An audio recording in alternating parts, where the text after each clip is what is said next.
Sebabnya saudaraku, di dalam bergumul dengan untuk menyembah itu sangat tinggi. Karena kita masuk segenap hati, segenap jiwa, segenap tubuh dan jiwa kita, segenap tenaga, bergumul untuk tidak ada noda menyembah Tuhan. Syukur bagi Tuhan kita, Maha Pengasih, Maha Pemurah. Kita akan membaca firman Tuhan dari kitab Wahyu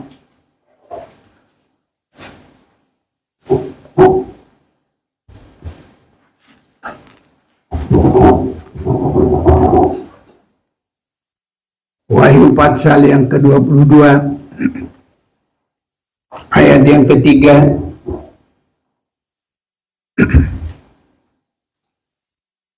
Maka tidak akan ada lagi laknat, tata Allah dan tata anak domba akan ada di dalamnya, dan hamba-hambanya akan beribadah kepadanya. Saudara-saudaraku, saya bisa merasakan bahwa ibadah ini ya bukan seperti ibadah di bumi. Ibadah di bumi masih banyak yang untuk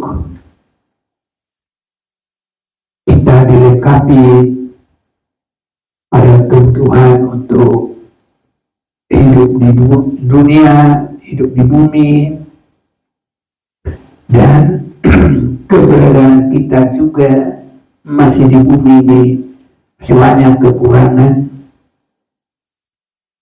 Namun walaupun banyak kekurangan, saya yakin bahwa Tuhan pasti tolong kita, tidak membiarkan, sehingga kalau sudah waktunya memasuki pintu Yerusalem baru, Tuhan pasti melayakkan kita. Itu iman saya, tapi tidak tahu saya, saudara-saudara, tapi saya yakin sama kok. Iya. Jadi Tuhan akan menolong kita. Saudara-saudaraku, biar kita belajar menyembah Tuhan saat sekarang dalam penyembahan yang sesungguhnya secara kekal. Apa yang dimaksud penyembahan yang sesungguhnya secara kekal? Itulah penyembahan di Yerusalem baru. Bagaimana penyembahan di Yerusalem baru? Ya mungkin lebih lurus, kurangi dikit biar jangan terlalu kecil.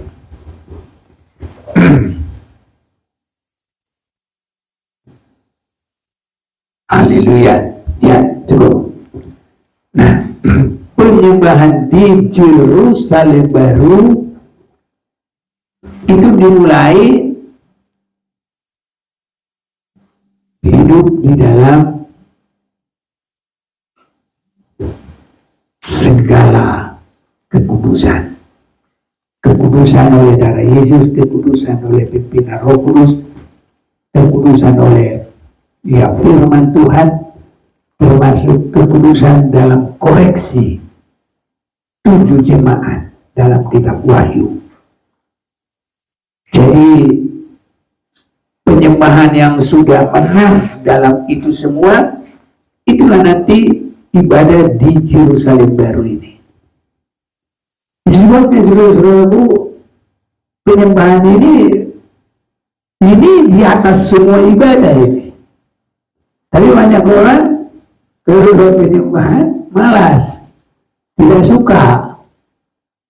Saudaraku, iblis sangat marah kalau anak-anak Tuhan sudah benar-benar menyembah Tuhan. Itu sebabnya iblis juga merebut untuk disembah. Itu sebabnya kalau kita baca di dalam Matius pasal yang keempat,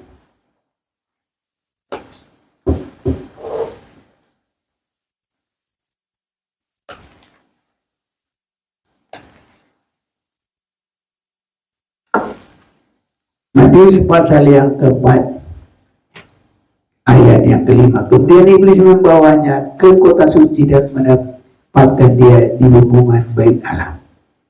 Lalu berkata kepadanya, jika engkau anak Allah, jatuhkanlah dirimu ke bawah, sebab ada tertulis mengenai engkau, ia akan memerintahkan malaikat-malaikatnya, dan mereka akan menatang engkau di atas tangannya, supaya kakimu jangan terantuk kepada batu.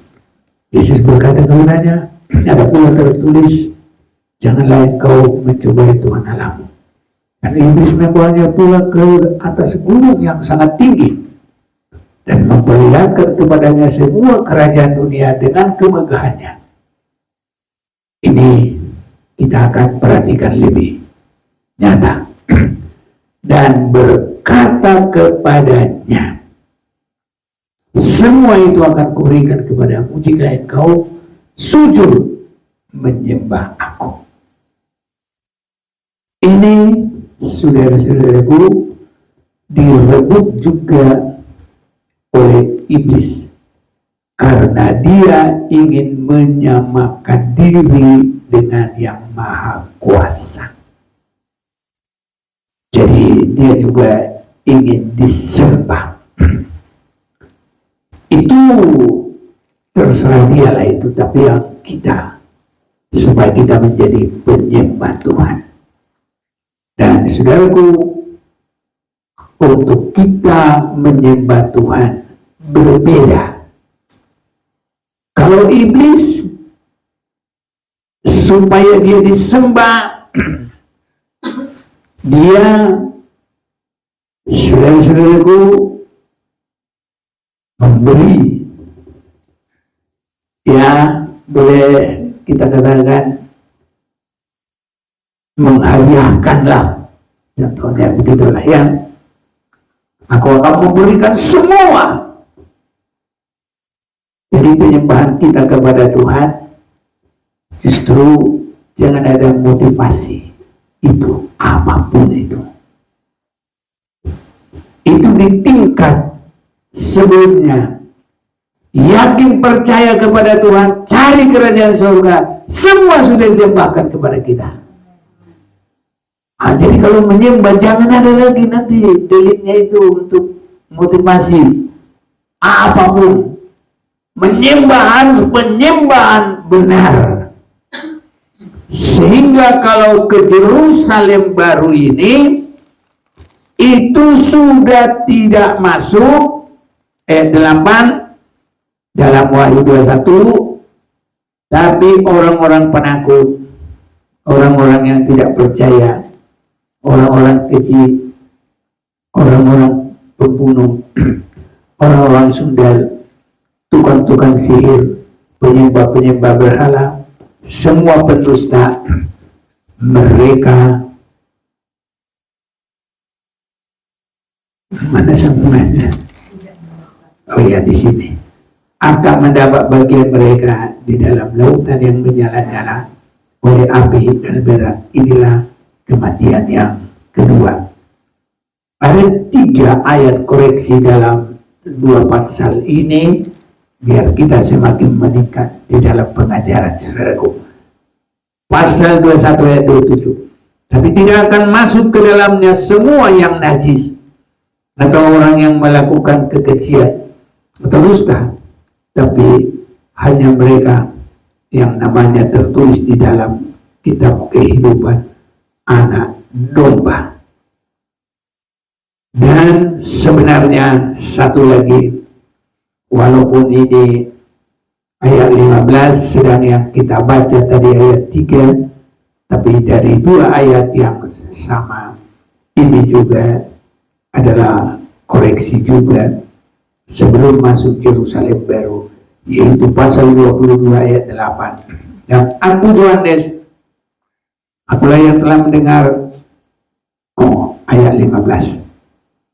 Tetapi anjing-anjing dan tukang-tukang sihir, orang-orang sundal, orang-orang pembunuh, penyembah-penyembah berhala, dan setiap orang yang mencintai dusta dan yang melakukannya tinggal di luar. Jadi tidak ikut menjadi ibadah penyembahan. Tidak boleh masuk di Yerusalem baru sedikit pun noda. Itu sebabnya dalam penyembahan kita harus bergumul. Sementara kita di sini, hati kita, pikiran kita harus benar-benar fokus menyembah Tuhan. Dan harus benar-benar bergumul memerangi dosa-dosa yang langsung ada tertulis di sini. Saya lihat kenapa langsung begitu dosa itu disebut di situ ya. Itu ada dosa-dosa yang sangat menghalangi jalannya orang. Saudara-saudaraku, masuk Yerusalem baru. Jadi ini harus kita pergumulkan. Semoga semua kita sama-sama suka memerangi ini sampai kita menang, sampai Tuhan saksikan, lihat aku sudah jadikan semuanya baru. Itu baru nanti boleh menjadi penyembah yang benar. Kalau kita belum dibarui, itu kita tidak bisa ibadah di Yerusalem baru. Ini saudara-saudaraku. Dan saya perhatikan yang paling banyak dan dosa orang mula-mula justru ini ada di dalam 3 ayat itu, dan ini yang paling banyak ditulis dosa yang satu macam. Ini apa itu? Itulah dusta. Nah, dusta, ya, dan mengarah ke situ mulai berkelit, mulai mutar lidah, mulai mutar omongan. Sewaktu Tuhan berkata, "Hei Adam, di mana kau?" Saya takut, saya bersembunyi. Kenapa kamu takut? Kenapa kamu bersembunyi? Apa dia bilang?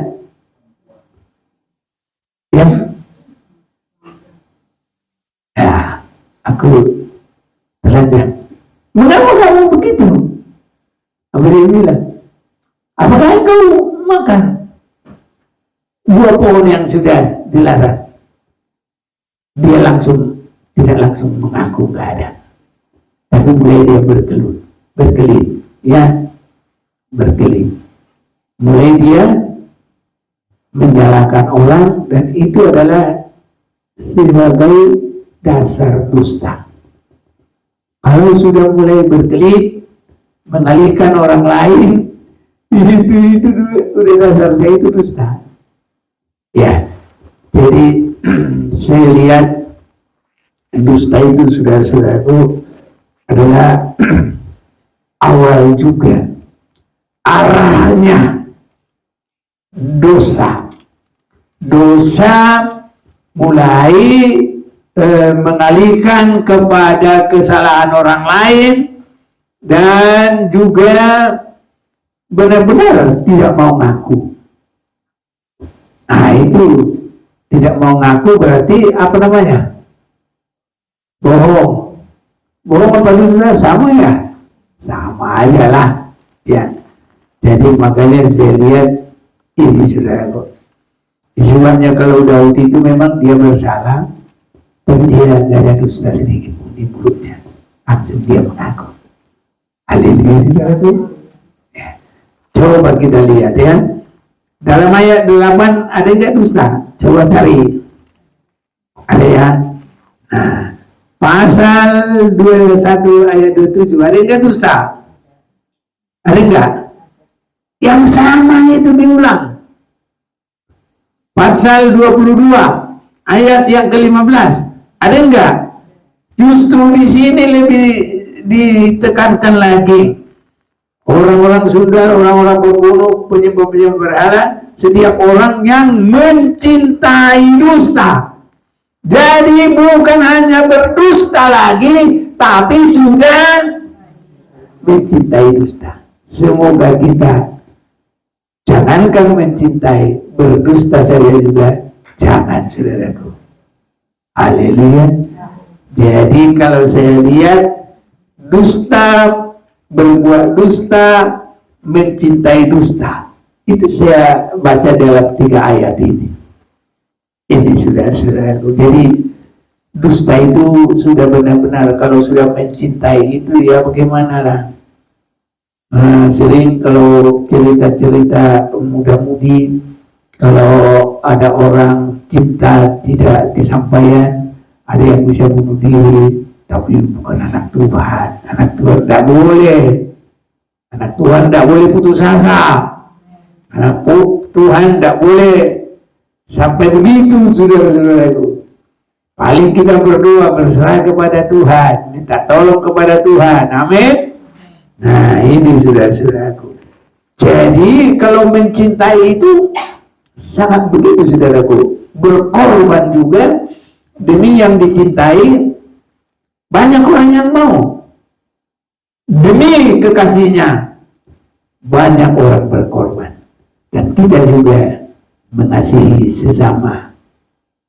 Jangan mengasihi biasa-biasa. Harus seperti Yesus mengasihi kita. Yesus mengasihi kita seperti apa?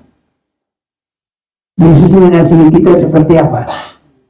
Rela mati untuk menggantikan kita dari dosa kita. Amin. Orang yang rela mati bagi kekasihnya itu paling tinggi loh. Nah ini bukan mengasihi begitu, tapi mencintai dusta. Kita baca dulu ayat 15 biar gak susah-susah. Silakan 1, 2, 3.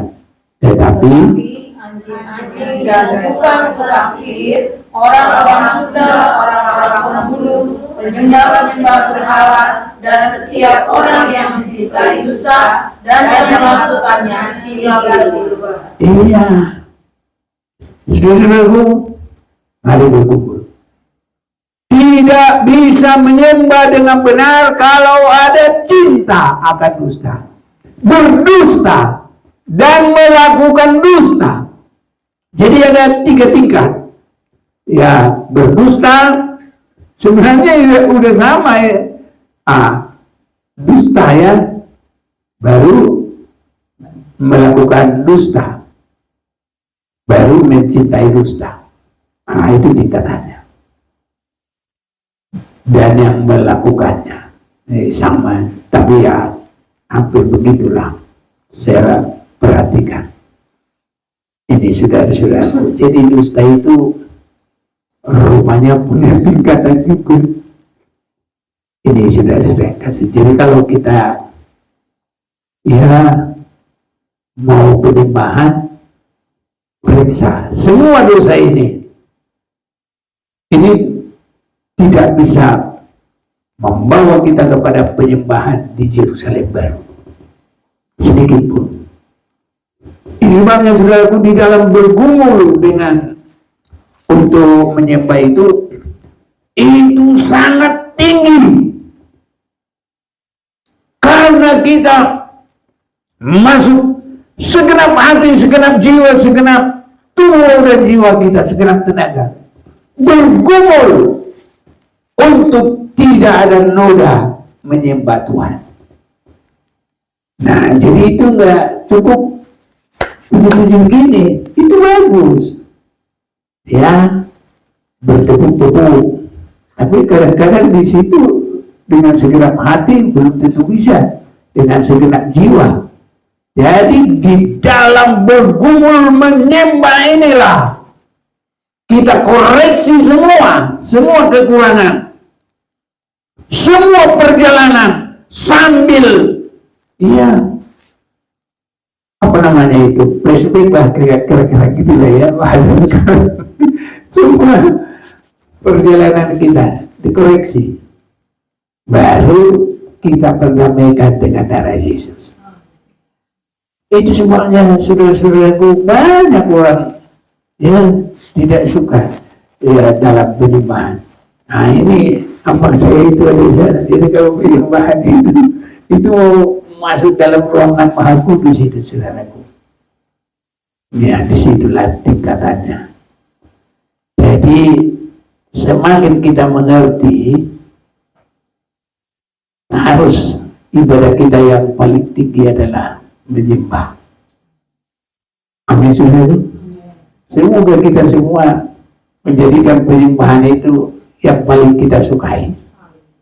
Itu langkahnya udah ke Yerusalem baru. Di situ kita koreksi semua, di situ kita ulang semua perilaku kita. Bila bisa, cuma kita nggak bakal mampu bisa melihat sampai kepada hari lahirnya, nggak ada yang bisa. Tapi seberapa kita, nah ini siapa namanya, Yuma, nah, kamu masih ingat umur berapa? Paling kamu masih ingat SD. Diajar gak dikasih marah. Kira-kira bisa flashback SD, bisa mantap. Nah itu semua kita perdamaikan dengan darah Yesus. Nah disitulah ibadah doa penyembahan. Jadi makanya kalau doa penyembahan jangan asal begitu, saudaraku. Haleluya, ya bagus. Tapi ya itu semua sampai ke sejauh mana yang kita bisa perdamaikan. Semua langkah-langkah itu bagaikan kita taruh darah Yesus di situ, memutuskan semua di hati, di langkah, di perbuatan, sampai di pikiran. Semua, saudara, ini supaya bisa masuk Yerusalem baru dan nanti kita menyembah di sana kekal selama-lamanya. Ini, saudaraku, kiranya Tuhan tolong kita. Kalau kita semakin lihat firman Tuhan, benar-benar kita sedang dibuka untuk masuk Yerusalem baru. Amin. Yang lain belum terbuka, saudaraku.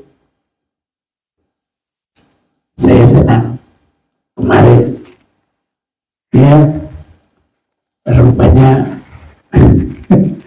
Bapak itu udah mengikuti juga ya ibadah-ibadah kita.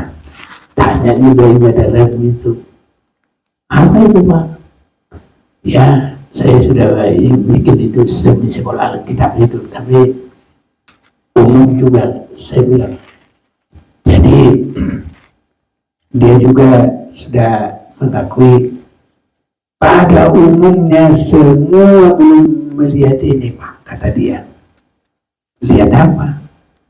Nah, bahwa nantinya ada waktunya perubahan dari surga ke Yerusalem baru.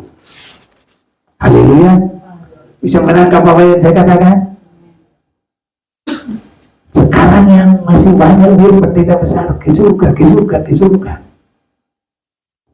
Padahal Yesus juga sudah meninggalkan surga terlebih dahulu, turun ke angkasa. Bisa juga udah ke angkasa. Nanti ada pesta nikah anak domba Allah. Judas di dalam suratnya mengatakan nanti orang-orang kudus dan Yesus turun. Coba kita baca dulu itu, biar kita lihat dulu. Ya. Judas, berapa pasal Judas? Cuma satu. Ayat 14. Juga tentang mereka Henok keturunan ketujuh dari Adam. Tapi ini suratnya siapa? Suratnya Judas. Dia menceritakan tentang Henok. Telah bernubuat, katanya, sesungguhnya Tuhan datang dengan beribu-ribu orang kudusnya. Dari mana ini? Nah, itulah 1 Tesalonika 4 ayat 17 dengan 18. Apa itu? Coba digabung sini. Nah, baca.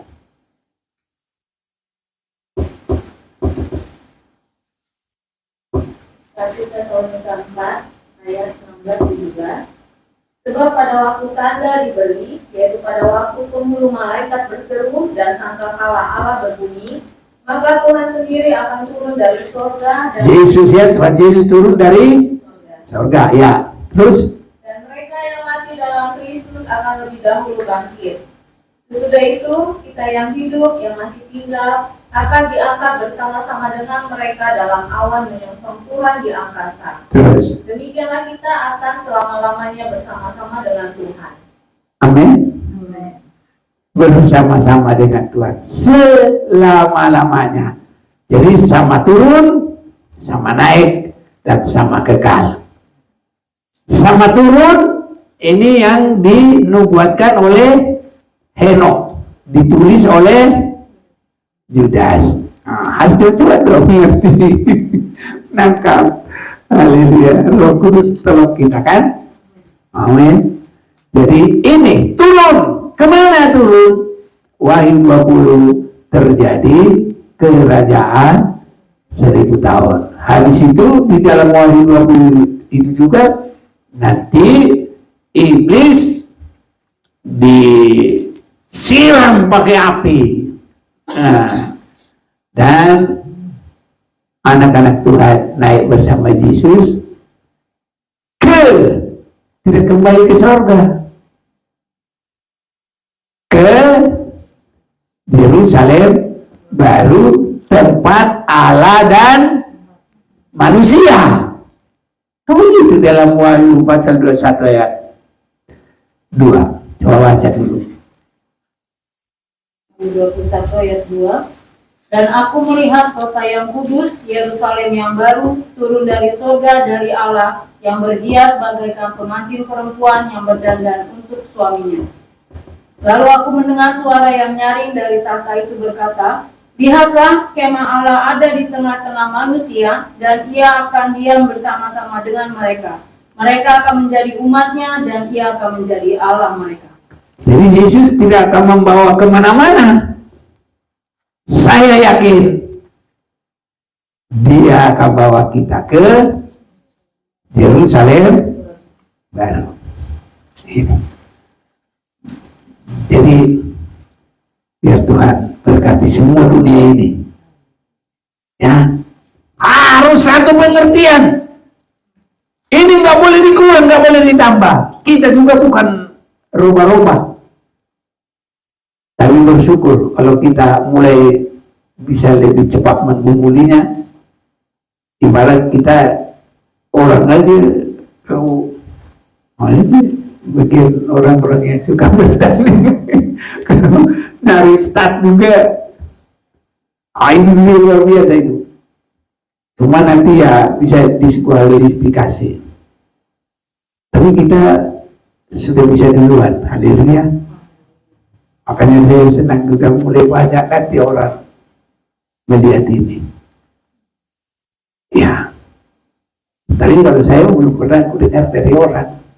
Tapi itulah sudah kasih tuh semakin Tuhan kasih. Dan saya beritakan kepada saudara semua. Amin semua. Ini kemudahan Tuhan bagi kita. Kita mulai start. Dan boleh juga kita katakan yang tidak pernah dilihat oleh mata, tidak pernah didengar oleh telinga, tapi Tuhan sudah berikan kepada kita. Ini saudara-saudaraku, jadi kita tahu semuanya sudah.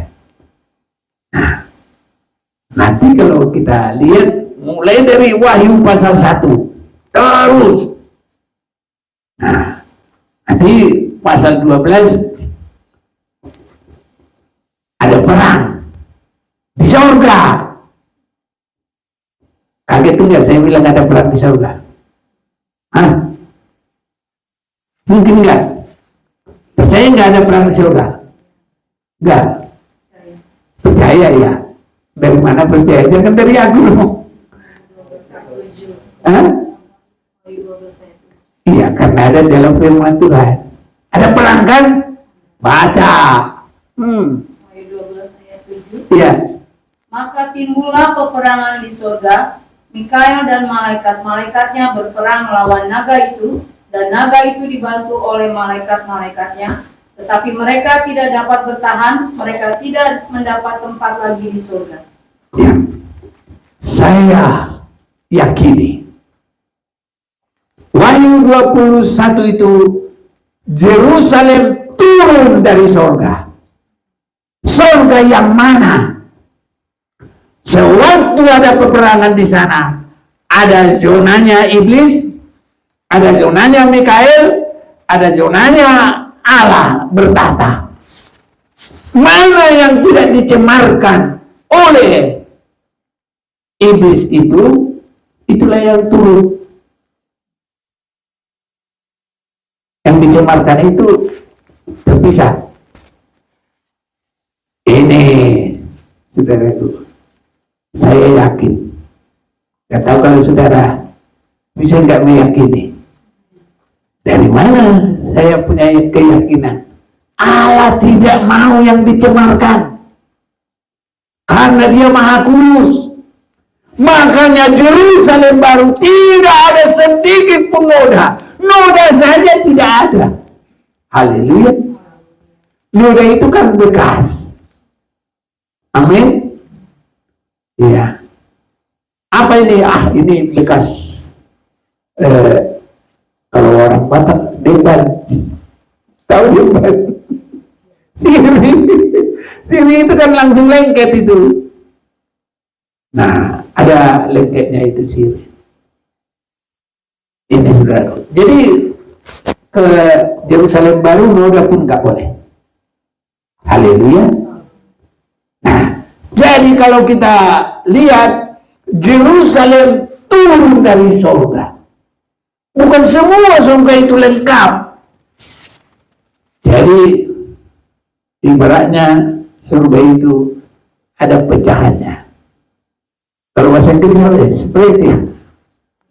Iya, kira-kira mulai separuh gak apa-apa. Nah, jadi ada pecah. Yang areanya setan itu enggak ikut. Itu ternoda sudah. Semua yang tidak ada areanya setan, itulah Yerusalem baru. Dan disitulah tempat Allah dan manusia kekal selama-lamanya. Haleluya. Jadi penyembahan kita bergumul, jangan ada noda. Bergumul, jangan ada dosa. Begitu jelas sekali, tidak boleh masuk. Ini. Apalagi jangan ada dusta di antara kita. Karena iblis itu adalah bapak pendusta dan bapak pembohong. Yesus adalah jalan dan kebenaran. Iblis adalah bapak pembohong. Percaya nggak? Baca dulu dah. Yohanes 8:44.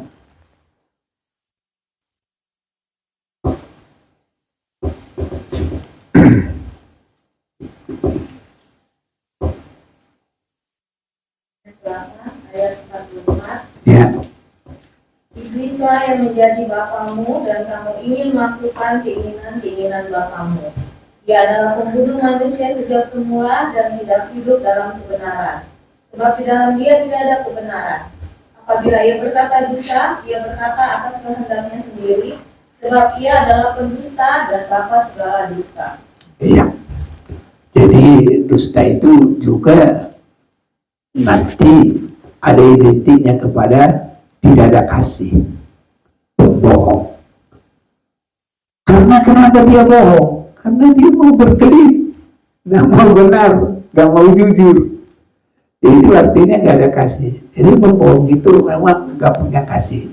Kalau suka bohong-bohong itu nggak ada kasihan sama dia. Makanya kita jangan ada pembohong sedikit pun. Jangan ada dusta di antara kita. Dalam kita menyembah, perhatikan. Dosa yang disebut satu macam adalah dusta. Sampai berkali-kali di dalam 3 ayat itu. Diingatkan, diingatkan, diingatkan. Ini kita semakin memulai lembaran yang baru. Haleluya. Hari ini harus kita lembaran yang baru di hadapan Tuhan. Berkat yang baru, berkat rohani yang baru, sampai berkat jasmani juga yang baru. Bagi Tuhan tidak ada yang mustahil. Supaya kita jangan bimbang, supaya kita makin teguh, semakin berani, semakin setia, semakin bersungguh-sungguh untuk datang menyembah kepada Tuhan. Ibadah dan penyembahan yang kekal di Yerusalem baru tanpa cacat celah dan juga tidak ada noda sekalipun. Tuhan kuatkan, Tuhan tolong kita. Mari kita mau terbuka, mau datang menyembah kepada Tuhan.